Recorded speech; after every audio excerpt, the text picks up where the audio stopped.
여러분 안녕하십니까? 말씀으로 하루를 여는 천수답의 새벽 묵상. 오늘은 사도행전 21장을 양보인가 타협인가 라는 제목으로 묵상하겠습니다. 선교여행을 마치고 바울 일행이 이스라엘로 돌아왔습니다. 선지자 아가보는 예루살렘에서 바울이 체포되어 어려움을 겪을 것을 예언했지만 바울은 이미 각오가 되어 있어서 그를 말릴 수가 없었지요. 사도행전 21장 12절과 13절에 우리가 그 말을 듣고 그곳 사람들과 더불어 바울에게 예루살렘으로 올라가지 말라 권하니 바울이 대답하되 여러분이 어찌하여 울어 내 마음을 상하게 하느냐. 나는 주 예수의 이름을 위하여 결박당할 뿐 아니라 예루살렘에서 죽을 것도 각오하였노라 하니. 바울 일행은 예루살렘으로 올라가서 장로들과 야고보를 만나 그간의 선교 여행을 통하여 역사하신 하나님의 일을 보고하였습니다. 교회는 놀라운 역사를 이루신 하나님을 찬양하였지요. 그런데 지도자들의 고민은 수만 명의 믿는 유대인들이 문제였습니다. 저들은 예수를 믿고 그리스도인이 되었다고 하지만 아직도 여전히 과거의 전통과 관습에 붙잡혀 살고 있었지요.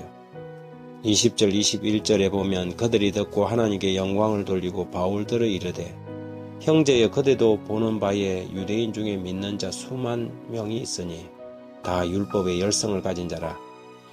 내가 이방에 있는 모든 유대인들을 가르치되 모세를 배반하고 아들들에게 할례를 행하지 말고 관습을 지키지 말라 한 다음을 그들이 들었도다. 이미 예루살렘 총회에서 할례 문제가 정리되었음에도 불구하고 교회는 한 발자국도 이러한 반만 회심한 사람들 때문에 앞으로 나가지 못하고 있었습니다. 그리스도인이 되었다고 고백하면서도 세상의 관습과 자신이 살아온 옛 전통을 하나님의 말씀보다 더 중요하게 여기는 사람들이 있습니다.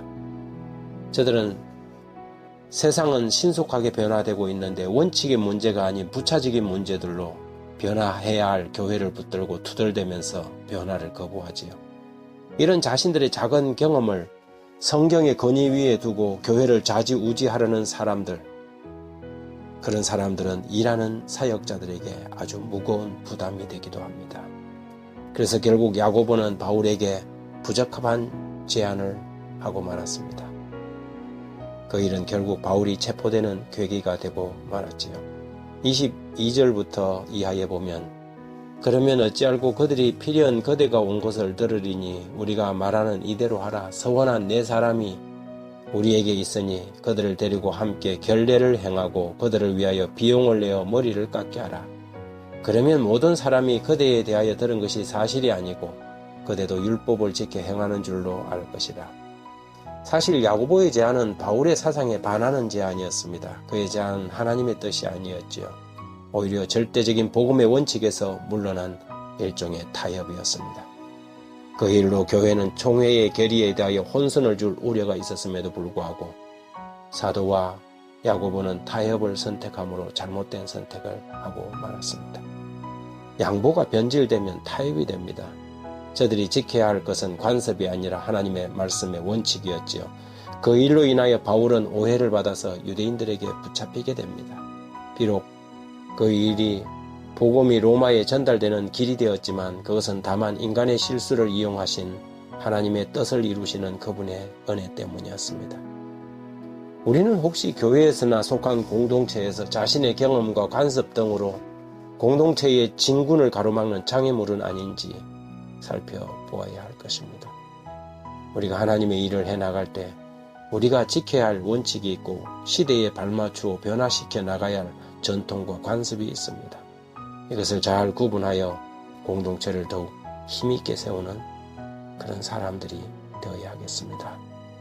하나님 우리 아버지, 저희가 반만 회심한 사람들이 되지 않도록 지켜주십시오. 자신의 조그만 경험으로 마치 모든 것을 아는 것처럼 우기지 않게 해주시고 관습과 전통을 말씀의 원칙보다 더 세우지 않도록 도와주십시오. 원칙을 양보하여 타협하지 않게 하시고 언제나 말씀 위에 굳게 서게 하소서. 예수 그리스도의 이름으로 기도합니다. 아멘.